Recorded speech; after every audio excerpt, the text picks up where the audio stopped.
Hello, wrestling friends. I'm Matt Kuhn, and you're listening to Gentleman Villain Podcast with Mr. William Regal. Mr. Regal, how are you doing today? I'm wonderful. How are you? Oh, really great, really great. I'm really great because of all the awesome feedback we've gotten about last week's episode, which was on the Cesaro-William Regal match. We broke it down. We talked about it. We looked at the promo. We did everything about it. It was a brand new way to enjoy a podcast. People loved it. How was your experience kind of breaking down the last match of your career? I enjoyed it immensely because it was nice to be able to go through it and see it and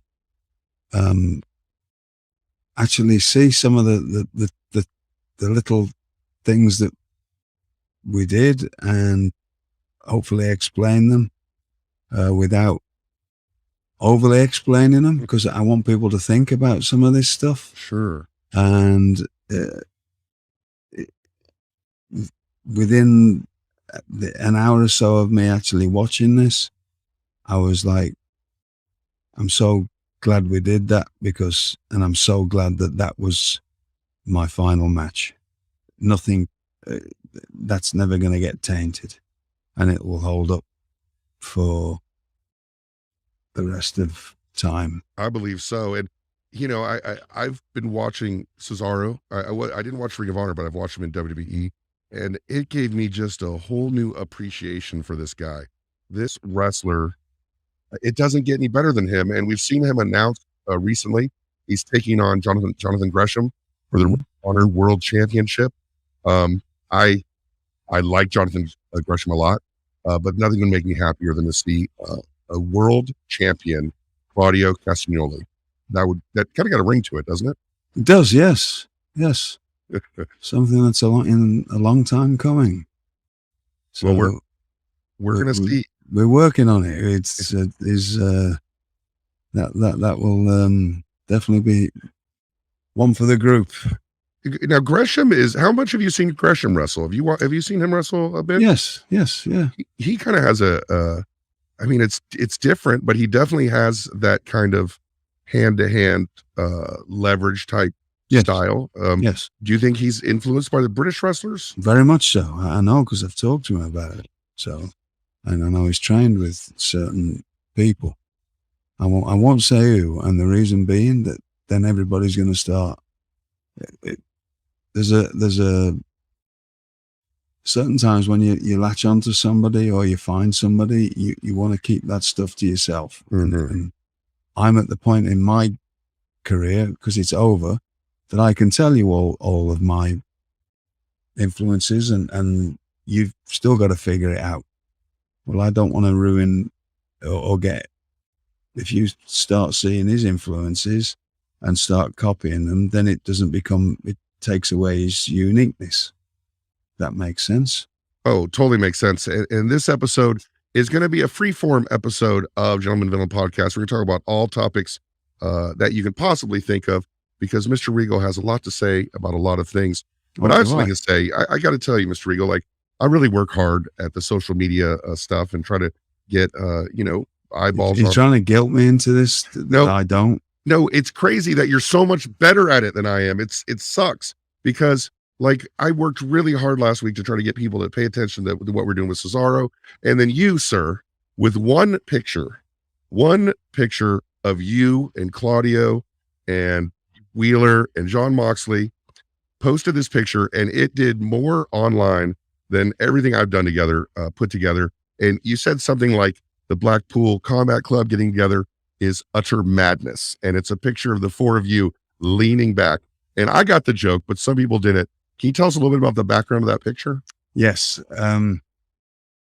So the gentleman that took it, and I apologize because his name, everybody knows that meets me now. I try to explain to him. It takes me a long time to remember people's names. He's an English gentleman, the photographer. Please look him up. Look the picture up, the original, the black and white one, because he needs credit for it. He just asked me about it, and Madness were unfortunately, Brian's not there, but Madness were a huge part of my life growing up. I went through all kinds of different youth cultures, but when the second revival of ska, because the original ska was 1968 through 1970, and it was always around, but then there was a second coming of ska after punk had sort of left in the late 70s, and Madness were one of those bands that just caught on in Britain. I mean, I know they've had a few hits in America, but nothing like they were, and they're a national treasure in Britain. And so when he asked me to do, it's off an album of theirs, One Step Beyond, and to do the Madness thing, I was all for it. So yes, go and listen to Madness, listen to One Step Beyond, because if your feet don't start moving, then there's something wrong with you. And for those of us, those Americans, of course, like me, they had a big hit in America, Our House in the Middle of the Street. Yeah. You know, when you're my age, that was a big hit. But if you study the history of music, even to this day, when you have bands like No Doubt and Sublime, there's a marriage of ska and punk rock. And it's a peculiar marriage if you think about ska is a sped up reggae style, and then punk rock is punk rock, but you can trace a lot of that back to Madness, right? There was the second coming. There was the original Afro-Caribbean influence that came over to Britain in the late 60s with probably the one song that everybody would know would be, well, I don't know about everybody, anybody in Britain would know would be The Israelites by Desmond Dekker. But there was a lot of ska is a lot of old, like original ska, it just became part of British culture. And then there's going to be people who know a lot more about this than me. Because I was only 10 when this all started coming out, and I just took to it straight away. There's the second coming of ska, and it was mostly from a label called Two Tone out of Coventry, which was headed by a gentleman called Jerry Dammers, who formed a band called The Specials, and The Specials were a huge influence and still are on a lot of people in Britain. And Madness were signed. They were doing their version of it, their ska stuff in the south of England, and they ended up signing with Two Tone, and it all sort of went from there. Their first record that I heard anyway was called Prince Buster, and it was about Prince Buster, who was a ska artist from the late 60s, and he was going through a bad time, and it was trying to help him get back on his feet, kind of thing. And they were a big influence, but Madness weren't. There was Madness, The Specials, The Beat, not as you Americans call them, the English beat. Right. They were The Beat, Selector, Bad Manners, whole group of ska bands that really had an effect on anybody older than me, and certainly a 10-year-old me, and have stayed that way. So Suggs, the singer from Madness, he really is like he's just like just part of Britain. He's just part of Britain. And the band obviously as well. You know, they have a show.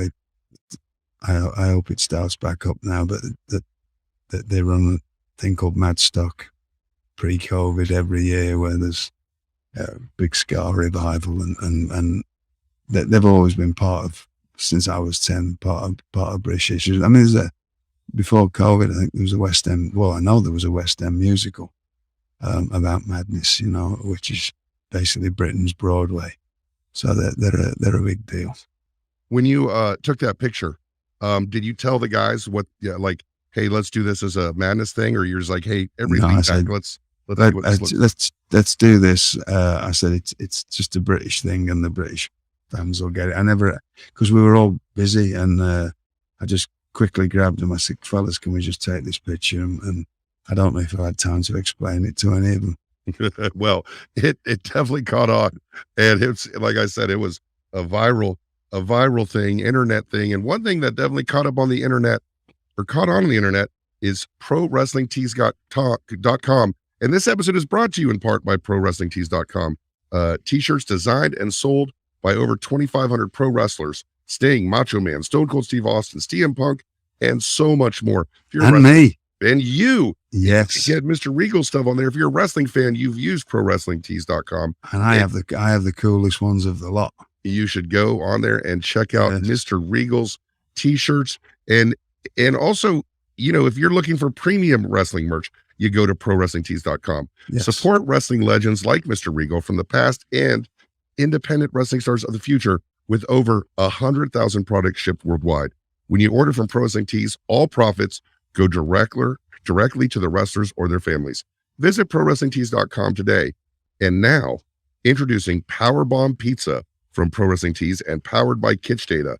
Powerbomb Pizza is pizza crafted and sold by pro wrestlers. Mr. Regal, do you have a favorite pizza? Or do you like pizza? Well, I did order one the other night.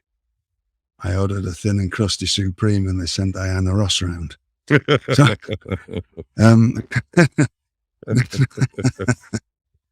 no. She was in town, huh? Yeah, she was in town. I hate to say this, I don't eat pizza.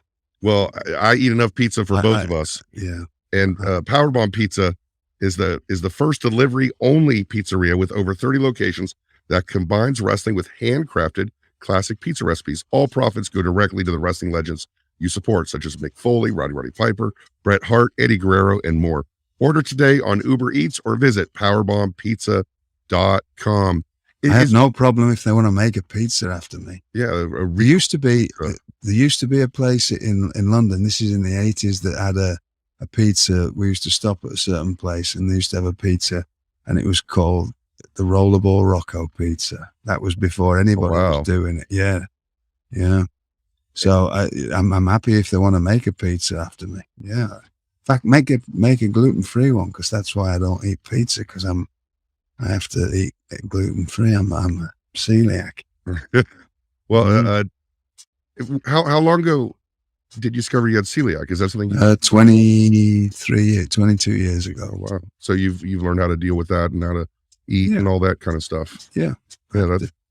You wouldn't think it looking at me, but yes. I'm certainly not one to judge, but one thing I will judge is the episode we had last week on Cesaro versus Regal. And Yes. there was something I was really curious about, because you've got these two different opposing drives a lot of times when you talk. Number one is you want to document what happened, what you did, what style you had, because you've said it so many times, there's so few people who still do it. At the same time, you don't want to give away the secrets. You don't want to. So how are you learning how to walk that line now that you're podcasting and you're kind of doing one, you're kind of doing both, you're kind of making decisions in the moment of what to say and what not to say? I wasn't handed these things easily.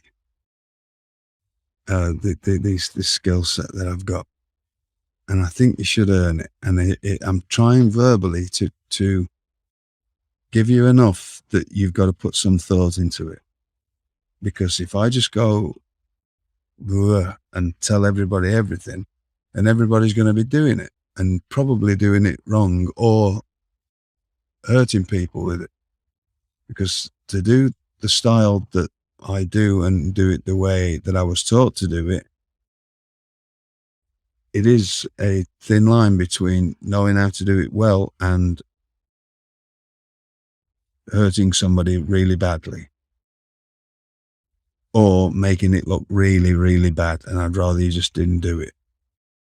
I've seen a lot of people copy a lot of British wrestling or European style wrestling and do it really badly because they haven't been taught how to do it correctly, and it's a poor copy of it.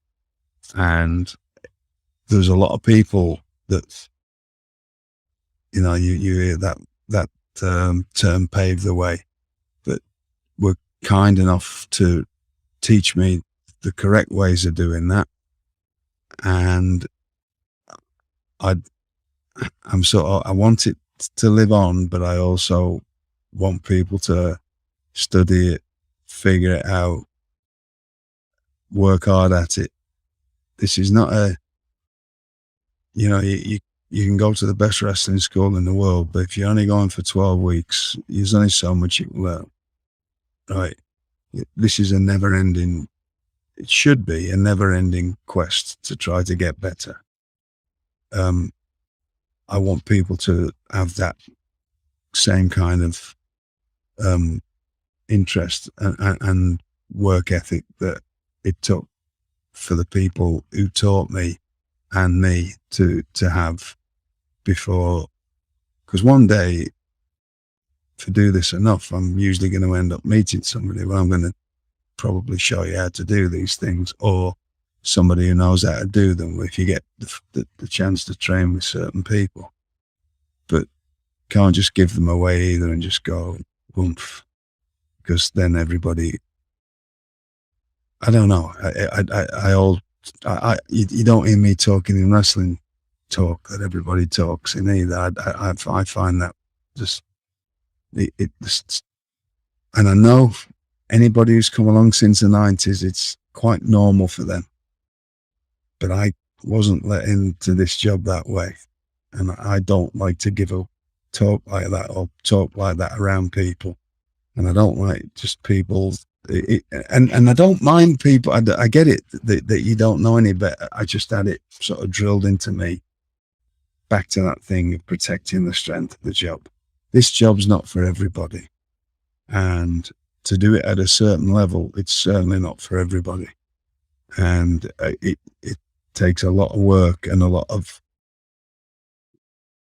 we've gone into this, you know, there's a lot of work and a lot of figuring out, and a lot, if you just give it all away, well, then it's too easy, and then you're going to take it for granted, or you're going to end up,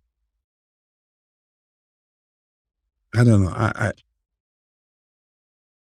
I just feel like I'm doing my best to give you little tips without just completely exposing the job. Right.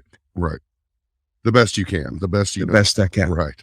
And, you know, a lot of the people who listen and have said that this is a great show for young wrestlers to listen to. So I want to talk about that a little bit today. Let's say you have somebody who has not yet wrestled, wants to get into wrestling. You know, you see these people when they've taken certain steps by the time they got to the developmental center, or now with AEW. If you had someone's ear who was about to start that journey into pro wrestling, what's the first thing you think they should do, or how should they prepare themselves? This is where I could get in trouble, because there's a lot of wrestling schools out there, and it's, to me, if there's, you can get, and I know, look, if anybody thinks I'm stupid is foolish themselves.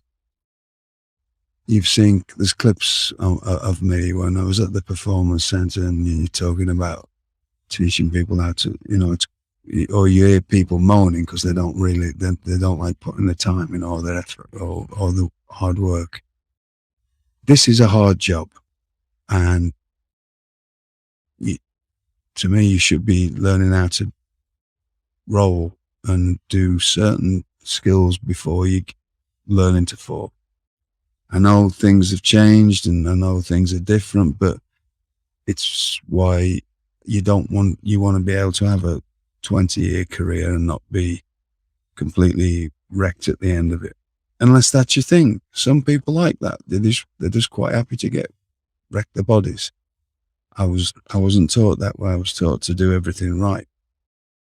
When Robbie Brookside still had his school in Britain before he moved to America, wasn't a ring in there. Everybody got taught on mats on the floor, so they learned how to do everything perfectly, exactly right. Learn how to roll properly, learn how to take the right kind of falls properly, because mats aren't forgiving, rings are forgiving. And then you learn how to land as well as you can do in or as safely as you can do. Because when you're in a ring, doesn't matter how good you are, you're on the move, so you're always going to land not quite right, even the best of people, because you're on the move and that. But learning things, taking the time, which some people just don't seem to want to put in, to learn how to do everything correctly. I hate the word fundamentals, because people, or basics, not fundamentals. Sorry, I hate the word basics. They are fundamentals. You don't need any more than those. You don't need any more than a few moves and a few basic takeovers to have a wrestling match. It's the in-between stuff and the emotion that you add to it. I see people that rush through what they consider basics and haven't got that down in the slightest, nor do they ever go back and revisit if they're doing it right, but are moving on to the next thing. And you are, whether you know it or not, if you just, let's take a headlock takeover. If you aren't giving your opponent the right base to take them over properly, you are putting their health at risk. But I see so many people who do lose all the power in the base of taking somebody over, because they just, I know how to do that. You'll find that the people who, in any walk of life, that are I don't know what to call it, or become really good at this, stick or constantly make sure that the fundamentals are spot on. And everybody's in a rush to get, and I get it, because you've got to try. That's a problem in this day and age. I get it. You've got to try and get noticed quickly, but that's why, the Japanese system works so well, because they have you do the same thing 1,000 times. Right. And then another 1,000 times. And why people go, well, why are they're fundamentally better wrestlers? Yeah, well, unfortunately, I would say a lot of people would walk away if they had to do it as many times as they did. And this is an awkward, again, I'm trying not to go, because it can offend people, and I'm not, this podcast is That's not what you're about at all. No. Absolutely. But it's all about doing things right and over and over and over, and I uppercuts are something I see all the time, and there's no other word for them, but they're just horrendous the way I see most people do them. And then you have somebody like Claudio who has learned how to do them and worked on them thousands of times. And so every time he does one, people gasp. Most people do them. Nobody pays the slightest bit of attention. And right. It's just wasted motion and wasted movement. Well, I've mentioned this before. One of my mentors and my idol as a wrestler was a man called Pete Robertson. He gave me two great pieces of advice. And the first one was, make everything you do mean something else. Don't bother doing it. Well, it's a never ending quest. Right? I, to this day, am still nearly 9 years on since my last match. I'm going, why didn't I do that? Right. Why did I do that? Why did and it drives me. Or trying to redefine the way that you do a certain thing, or learning a certain way of doing it, or making it better. Most people get very sloppy on that kind of stuff. So, if you're, I meet a lot of young wrestlers. I started wrestling at 15. I would rather you didn't.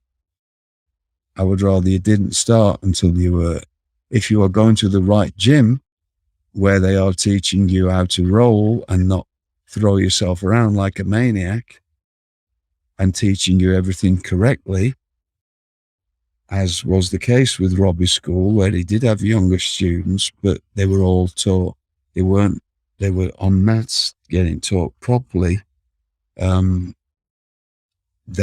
that's one thing. If you're 15 and going out there getting dropped on the back of your head and getting brain busted, and it's not going to be, I know the price my body's taken, and I was around very good wrestlers teaching me, right? That's what's going to happen to a lot of younger people, because they go to the wrong places.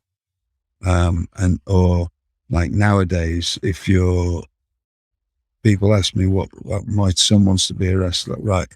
Well, wait till he's 80. If they ask me, I'm going to say, wait, go to something like jiu-jitsu, or where you learn to start understanding body more. You learn, actually, it's great, because a lot of these things weren't about in my day. I went to judo, I went to boxing, right? Well, boxing gave me great footwork. I wasn't a good boxer, but I didn't have great footwork. I had decent footwork for when I started wrestling.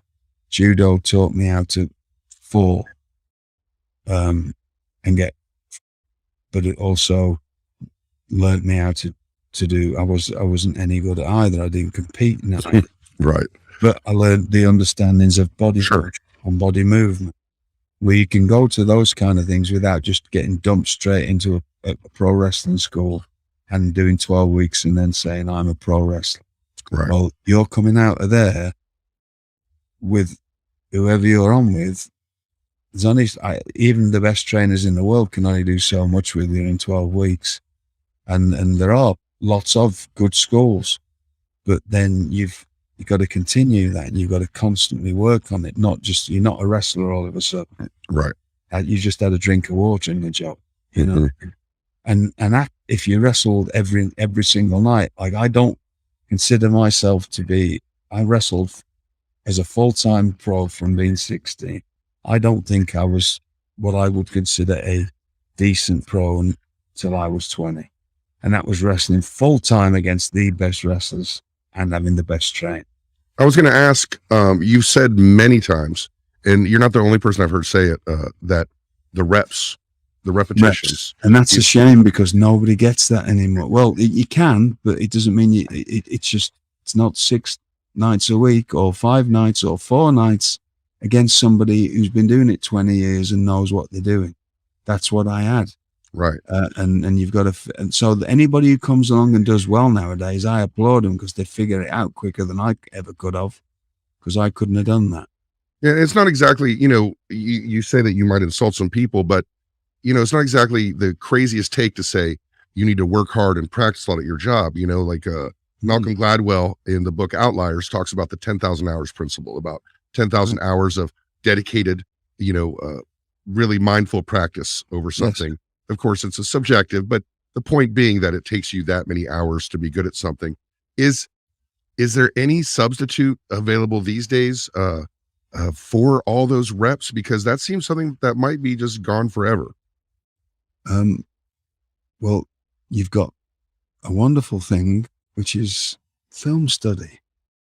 You can watch a lot of things, and you've got wrestling schools where you can go to and hopefully have a decent trainer who understands how to teach you certain things. And so that's about as close as you're going to get to it. Or you can be in a great system with the right trainers and the right way of training you. And there's many, you know, I feel very, I know I could never do what people are doing now, and having as few matches as people get and get on in this job. There's no way I would be here. There's no way anybody would be listening to me. People seem to think I know what I'm doing. I say this over and over again. I'm here because I was born at the right time. And I got into the wrestling when there was the right people around, and the right people took me under their wings, and I wrestled a lot, and I made a lot of mistakes. That's just in the ring, and they made sure that they covered it up for me and got me through there. You get a lot of people who say, "Oh yeah, this and this, and I've done that." Well, not really. Yeah, you know, like some people are just naturally good at this. Some people are naturally just pick this up very easy, but for the majority of people, that's not the case. I won't mention who, but somebody who has a reputable school, I asked the other day, I said, we were talking about a certain subject, which I'm being very vague here, but I said, you've just asked me about somebody, I've given you my answer, because I could see it wasn't the answer that you wanted. I said, you've got a school. How many make it out of your school? And he went, about 1 out of about every 100. Actually make it. Wow. Right. There's a hell of a lot of people out there that, unless they can find a place to work, again, if you've got, it doesn't matter how you start, you can be, you know, people mention this thing backyard wrestling. I was backyard wrestling on my own because there was no wrestling schools. I put 2 8x4 boards on 2 pieces of 2x2 and put a blanket over it. And once I'd started getting interested, that was on my dad's garden. And once they taught me how to take certain falls, I used to go home and do them on that, because it was a bit softer than doing it on the grass. If I'd have had a friend who wanted to wrestle, I'd have probably been backyard wrestling. So that's why I'm very open-minded to helping these people. Once I got along to meeting certain people, then you got taught and slowly got taught. That's why this thing I'm doing at the moment, this Blackpool Combat Club, it is a real thing to us that we want. You know, every young wrestler who gets to wrestle, anybody in there is getting an education. He's getting probably 100 matches worth of if they were on with somebody who's not in that league, they're probably getting 100 matches worth of learning. Education, yes, sir. Education in one match, whether they know it or not. I hope that they know that, and go back and watch. Oh, what's happening here? Oh, it's because they're doing that, and then maybe come up to one of us after and say, "Could you explain how to do that to me?" And there are people doing that, right? We want that to be a group of young. Because there was a group in 2000 and a little bit before even, but the group that I met was in 2000, who needed they created their own wrestling world because WWE or WWF at the time wasn't a thing for them. They didn't think they'd ever get there. And then that became Ring of Honor and everything that's come after it, or independent. You know, and there's people before that, you know, like Frankie Kazarian and Chris Daniels and that, they were doing their thing. They were figuring something out. There was a lot of those lads who were all figuring something out, but they were all they were all naturally of they had skills, whether they know it or not. They all had. They were far better off than I was when I started when they first started. They were figuring their own world out. Well, But I'll tell you something, not to interrupt you, but we do want to talk about our sponsor, because we are sponsored again by Bluechew, and it is time to bring that summer heat into the bedroom.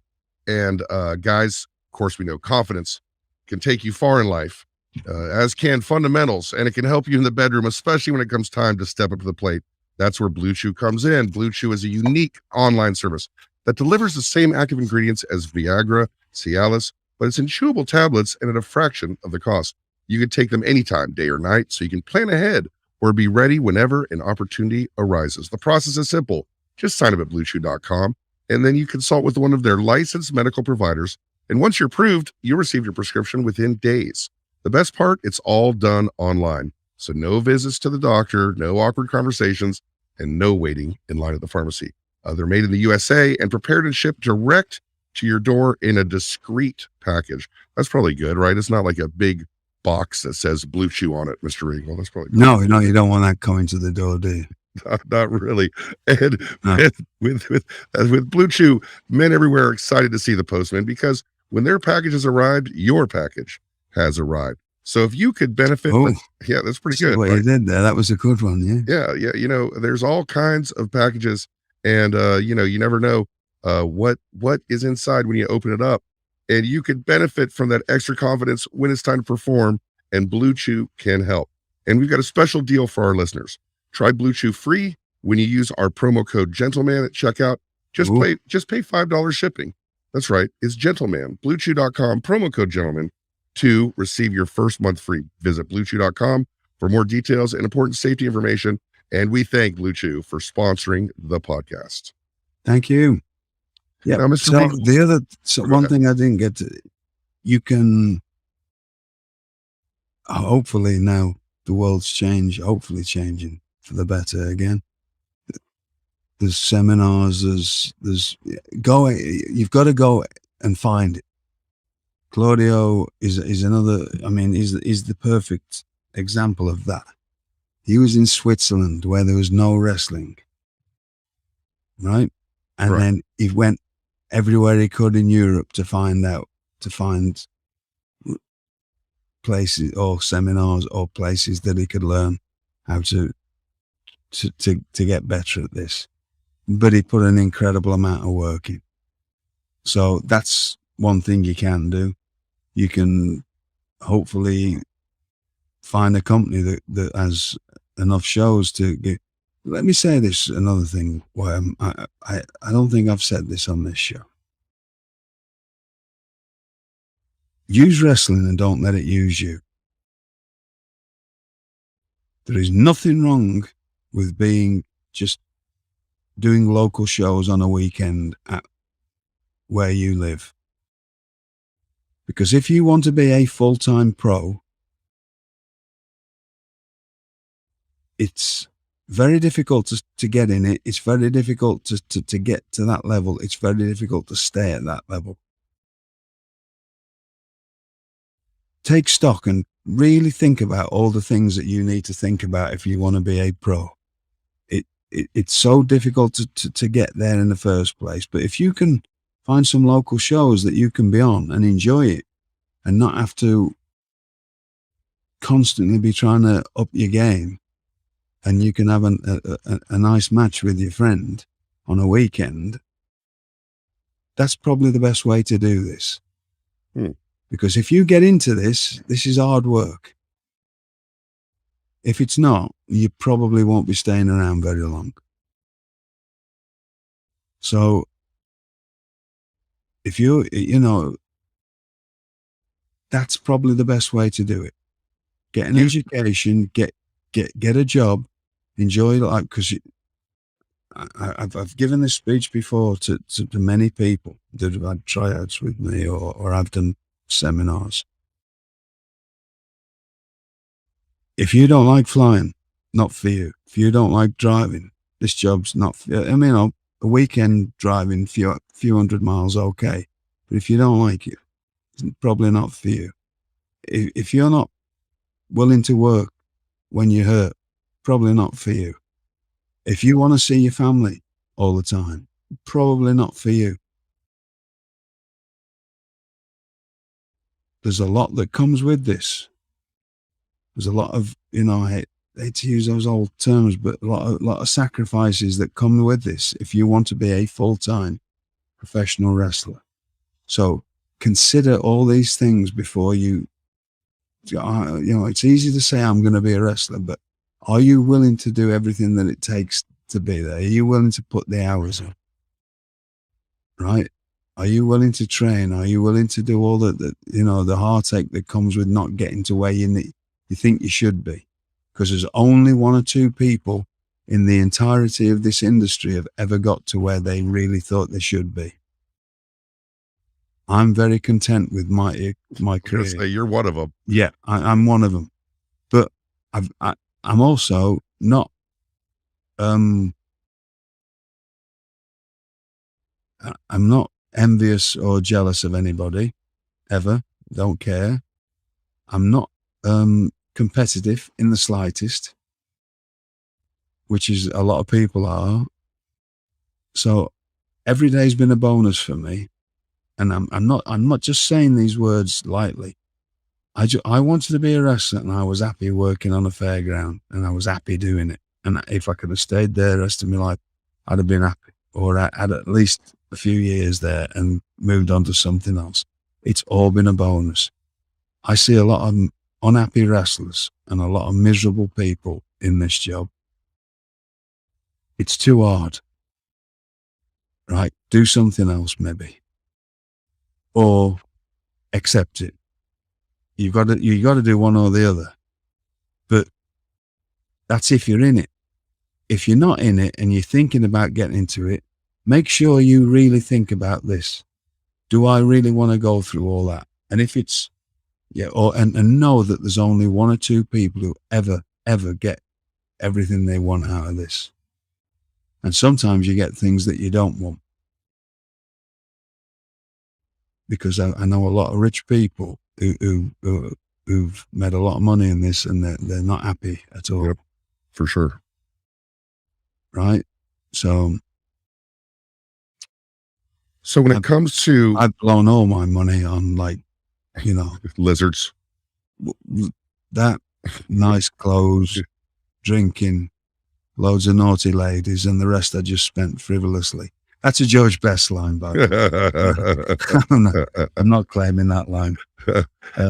George Best, the footballer, said that once. It was great. But no, think about it, right? There's nothing wrong with just going and training at a good school and then just doing local shows and enjoy it for what it is, and not try to drive yourself insane, because I do see a lot of that. Mm-hmm. Because they're not getting what they want. Well, it's not a fair business, right? So if you're not willing to put that work in, or if you can just whatever, or if you just want to do a certain style of wrestling, that's great.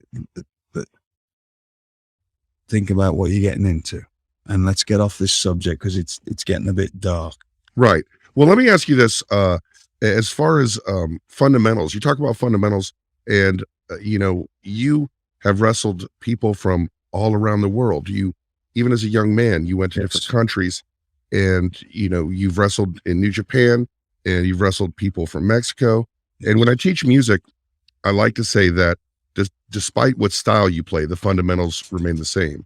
So I guess my question for you is, regardless of where they came from, what style they came up, are the fundamentals of wrestling basically the same universally? They used to be. They used to be until the 90s. And then there wasn't the places to work, and wrestling schools took over. There wasn't, if you got into a wrestling school before that, and still certain wrestling, then if you call it, was more a dojo kind of a system. Now, if you get into, you're going to get put through the ringer. If you, before that, it didn't matter where you went. There was, you had to understand not only fundamentals, but you had to understand the way a human body moves, and you had to understand wrestling. And I'm not saying everybody, but if you were a normal person that wasn't an attraction, or wasn't the greatest talker, or if you were which is what I am.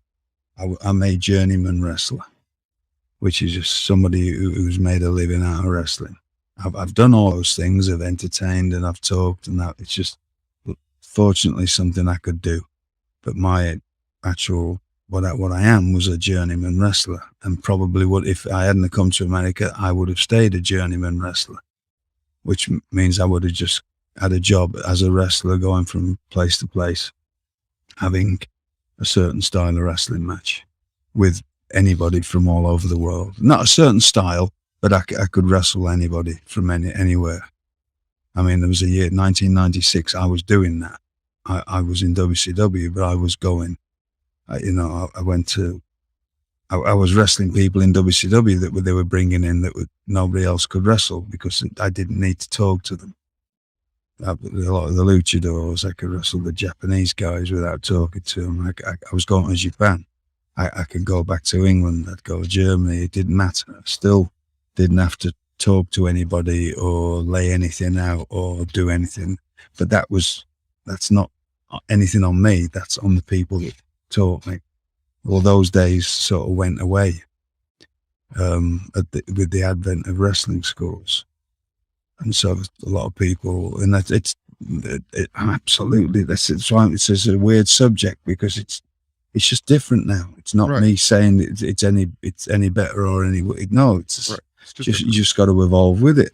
And you do get a lot of older wrestlers who, oh, these fellas this and these. No, I love it. As long as there's hard working, as long as people put effort in, I love wrestling. Right? It's not I've just changed with it, and I accept that. But again, the people who are doing well are the ones who put hard work in.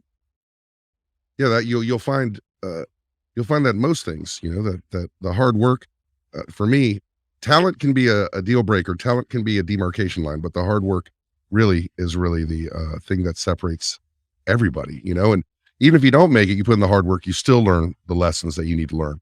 Yes. And one lesson that you've learned, Mr. Regal, is that deep sleep is important. And the best way to get it is to lower your core body temperature. And we've learned that recently, because you, sir, have gotten your hands on a ChiliSleep. And as someone who's always had a little trouble, or a lot of trouble, sleeping over the years, probably due to all the travel you've been talking about, how has ChiliSleep been for you? It's been wonderful, because I set I have it at 66 degrees. That sounds good. And sounds right. It's very pleasant. And I don't move around a lot, and I don't get up.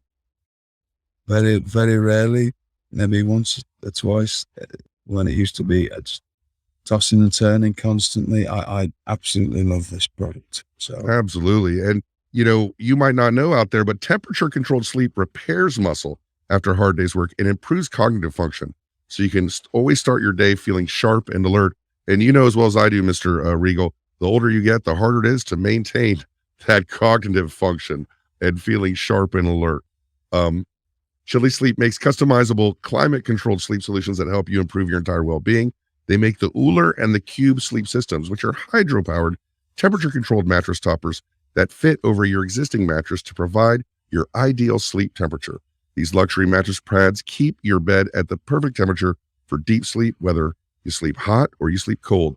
These sleep systems are designed to help you fall asleep, stay asleep, and give you the confidence and energy to power through your day. Imagine waking up and not feeling tired. ChiliSleep can help make that happen. For an extra layer of comfort, they also make a Chili blanket, which is the only weighted blanket that can also be paired with a control unit for the ultimate sweat-free sleep. And we've already talked about how Mr. Regal enjoys his ChiliSleep. Everybody else I know enjoys their ChiliSleep. And you can head over to chilisleep.com/Regal to learn more and save 30% off the purchase of any new Cube or Uller sleep system. The offer is available exclusively for Gentleman Villain with William Regal listeners and only for a limited time. That's Chili, CHILI, sleep.com/Regal to take advantage of our exclusive discount and wake up refreshed every day. Mr. Regal, this has been so far a fascinating episode of Gentleman Villain. I have another question. Hopefully it'll be a little more fun for you. Yes. But you've talked about how coming up in England, it was all about the match. It was all about the wrestling. No, there was, matter of fact, on the television, there wasn't any really promos or angles or anything like that. It was all, there was the occasional matches. angle, but there was no promos. No. But somehow over the years, you were able to develop the character that you needed to portray what other people wanted you to portray, or for you to portray what you wanted to the best you can. Yes. What advice, and I've seen you give this advice on some of these, developmental things. What advice do you have as far as developing a character, and how important is it for a young wrestler to do that? It's very important to find something that connects with your audience. That's all that matters, is connecting with your audience. So whether it be a character or your wrestling skills, and usually it's a combination of both. And you've got to put a lot of time in. If you think, well, you can sometimes look on to just finding something and then run with it. But don't take it for granted. You've got to find whatever it is and then work at it and constantly work at it. This is just little tips from me. Look to the outside world for a lot of inspiration, because you never know where it's going to come from. Okay. There's a lot of my stuff that I did in my early time in America when I was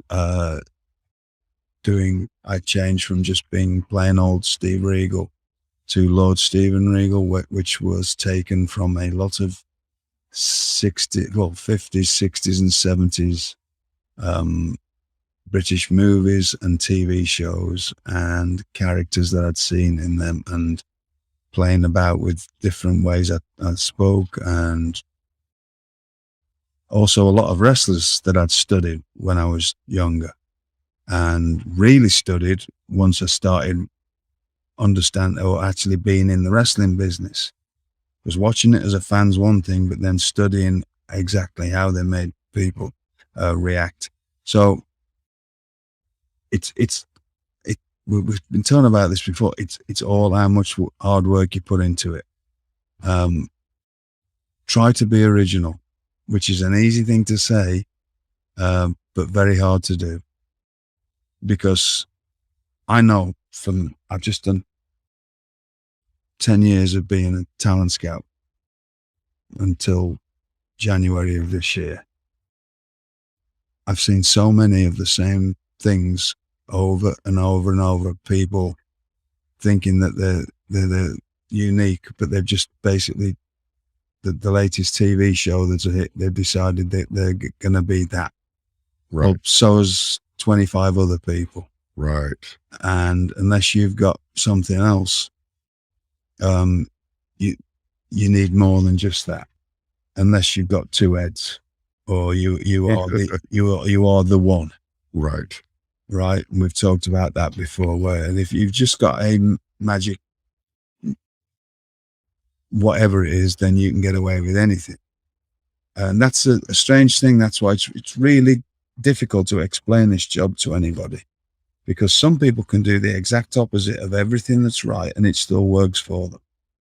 And then some people can just get natural reactions from people, and I couldn't. I had to work at loads of little things, but I was constantly. I mentioned this to somebody the other day.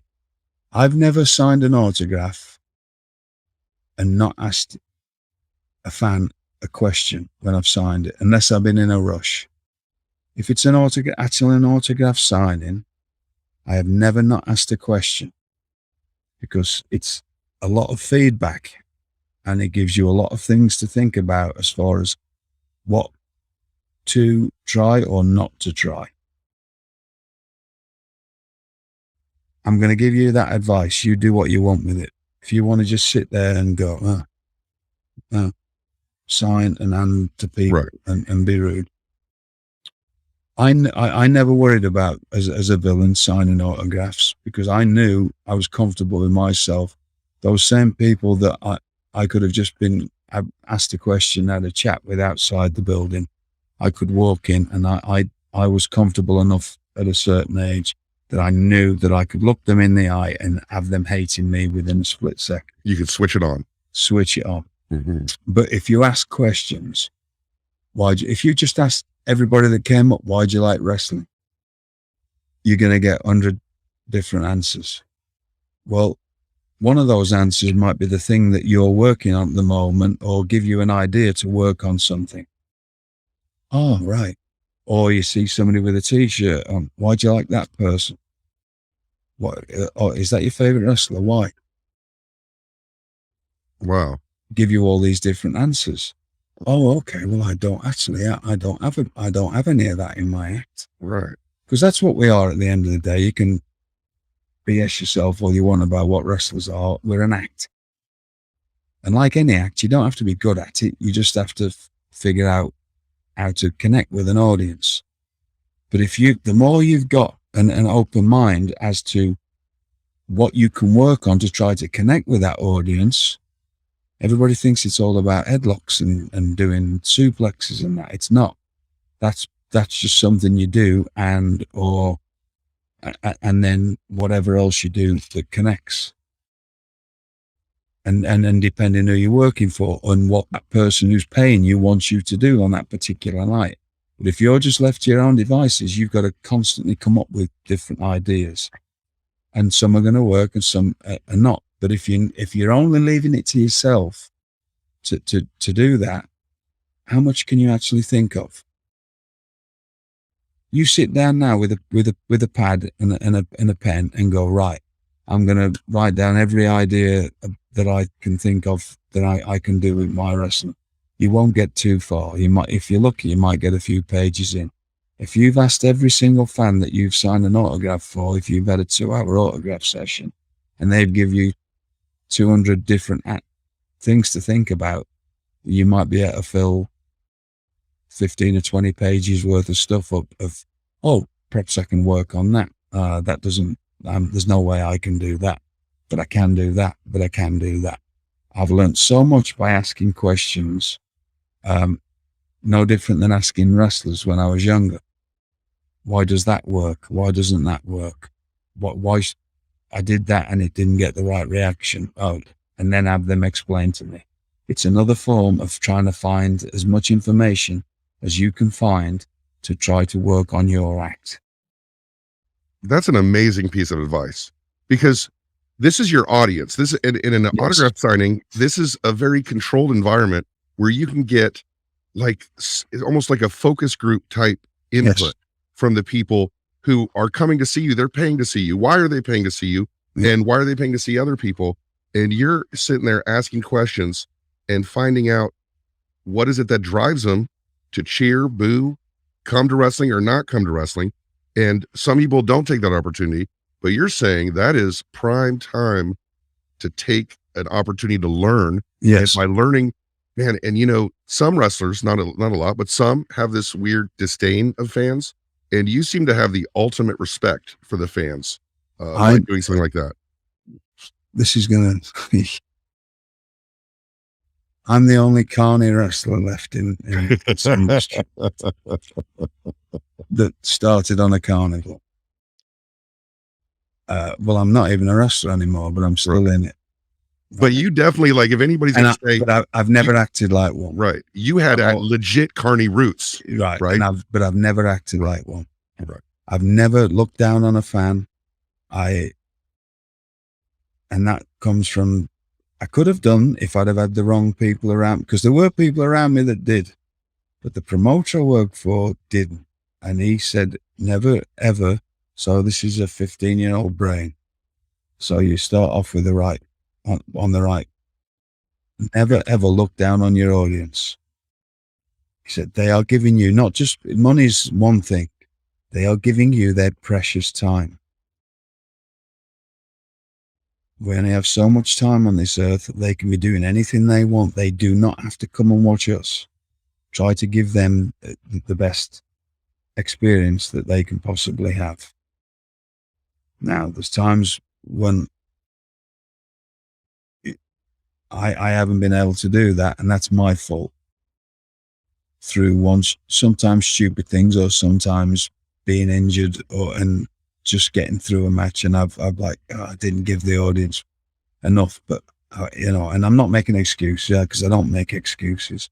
But there's sometimes my body wouldn't function right, or I couldn't, I was hobbling or whatever. But I've tried to give them, and I'm a nobody, right? But it's that I used to have a thing when I used to be on the road with WWE, and again, we talked about this recently. There was, if Undertaker was there, he was always watching all the matches. If John Cena was there, he was always watching all the matches, and Kane and many, all the top people watched everything, and that's why they were there. And I'm not. I'm just but I want to be the best bit I could be, which was not the best all the time, but I wanted to be. I studied what I was watching. I would hear people come out and go, "Oof, crowd's rotten tonight," and you would have, if it wasn't me, it would be one of the other people I've just mentioned going, "Crowd wasn't on, you were," because you went out there doing the same thing you did last night, and it may have worked last night, but it wasn't working tonight. But instead of changing that and changing the course of that, you just kept thinking you knew better than your audience, and giving them a load of nonsense. You've been to enough concerts, and sometimes a band will come on and force you to listen to their latest album that you have no interest in listening to, and you leave there and they've probably lost a good fan. Right. Yeah. Right. Would you, or anybody listening to this, whatever they like, whatever other forms of entertainment they like to would you pay to go to a show knowing that band or that entertainer thought that you were an idiot? Absolutely not. But a lot of wrestlers seem to have that mentality. I do not understand it. I've never understood it, and you won't hear me talking ever like that. It's my job to get an emotional response out of you. And sometimes I failed miserably trying, but at least I've tried. Well, we're not going to get into it here because I've heard you talk about it before. In a previous podcast life, I co-hosted with somebody who threw around the word mark a lot, and I objected to it very much as a fan. And I've heard you talk about that too. Ever say that word.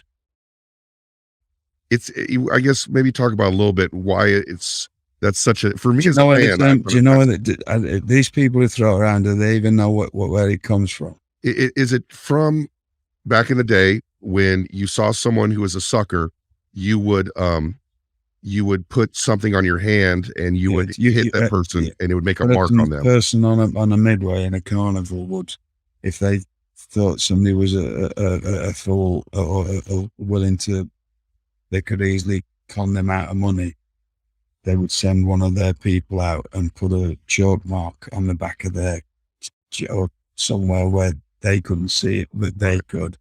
Excuse me, sir, come this way. Right. So that's where that term comes from.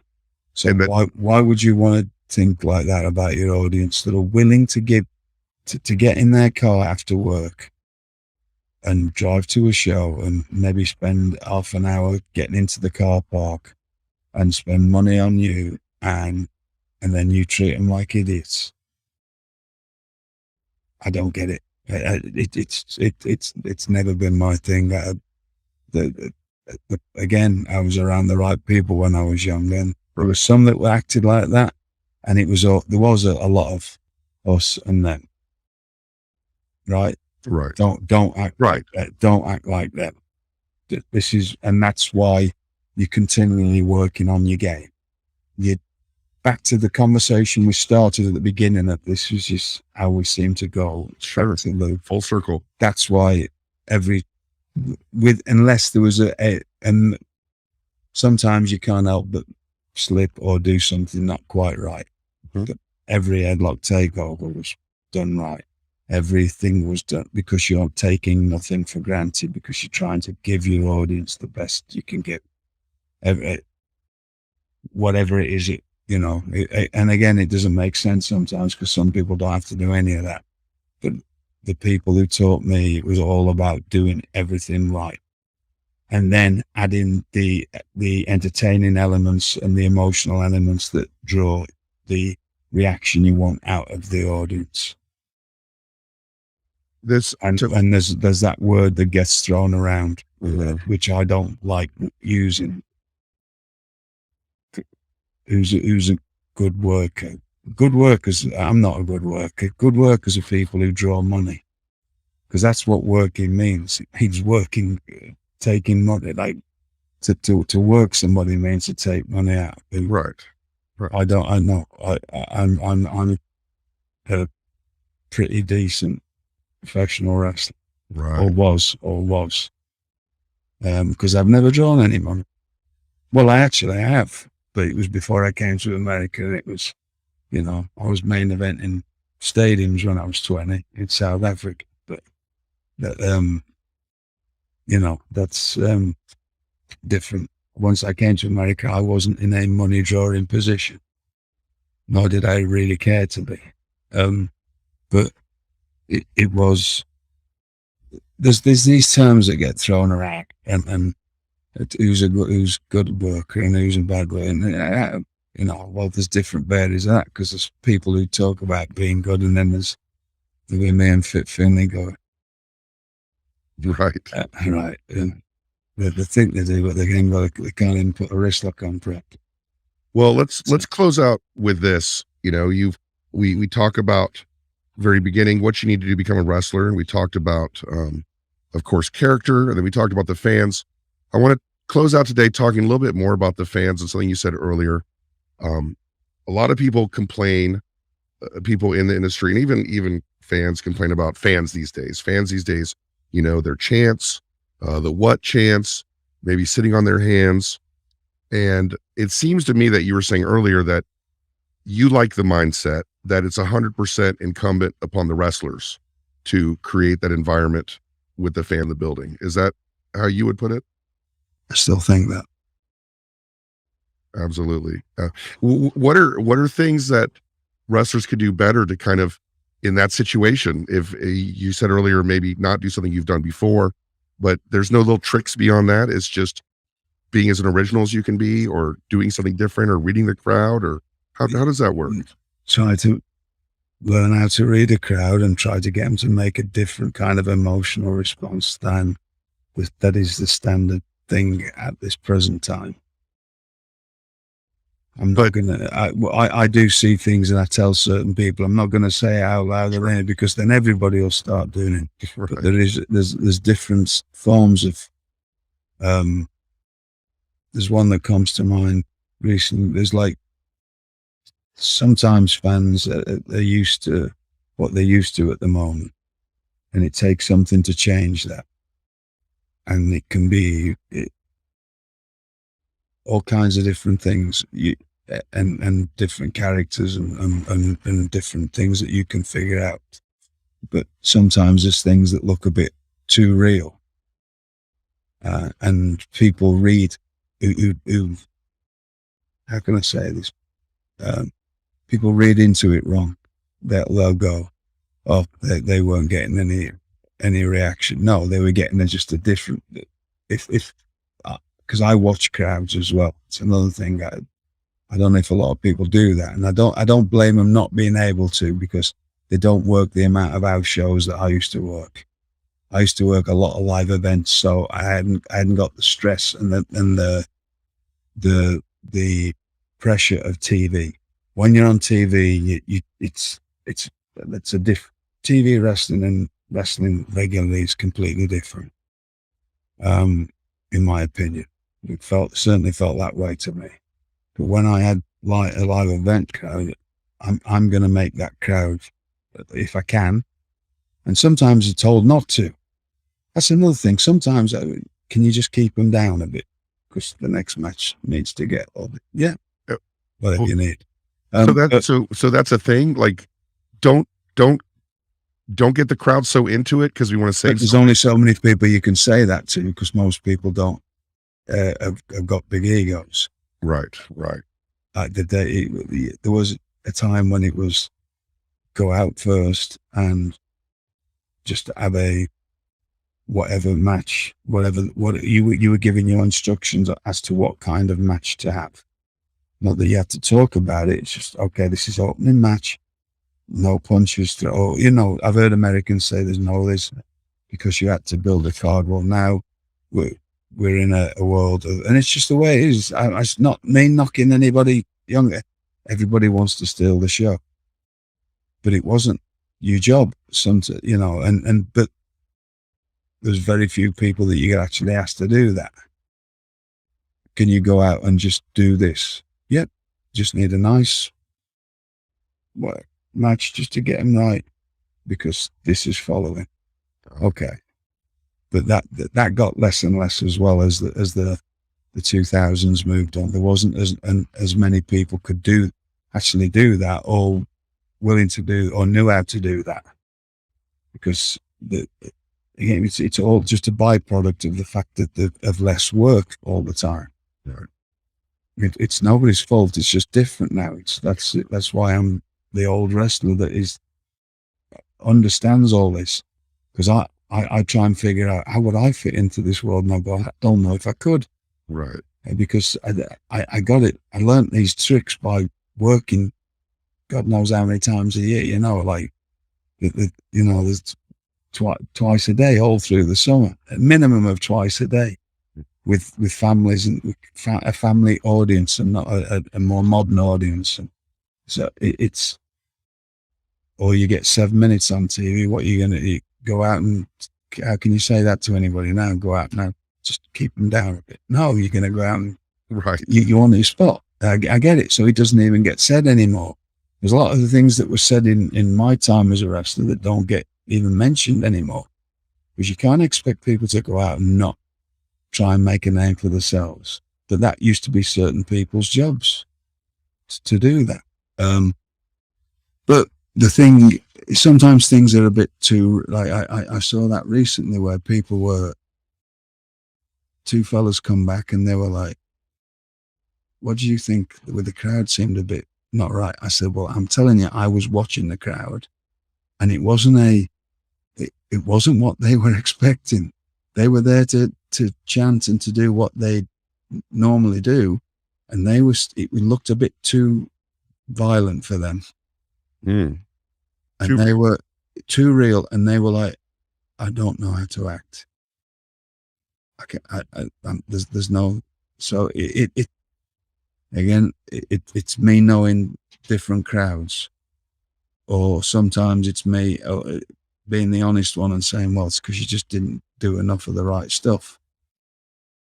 But sometimes it's because it's too real, or that's just one example. Right. Sometimes it's just not enough effort. Sometimes because things aren't done well enough. Well, yeah. Right, but it's all situation dependent, right? All situation dependent. And that experience, which is hard to replace, is what gets you there. Experience, and how do you get experience working? I mean, I'm in AEW now. You work once a week. Yeah. Well, I'll tell you what. This has been an amazing experience. This episode, it's basically, wrestling 101 in a lot of ways, and I'd like to thank you for sharing the information that you share with us, because it is an education and it's fascinating. And we couldn't do this. I'll just say one thing. Oh, go ahead. Do not, when you hear me saying these things, please don't take them as a negative. You've just got to figure out ways of making it work for you.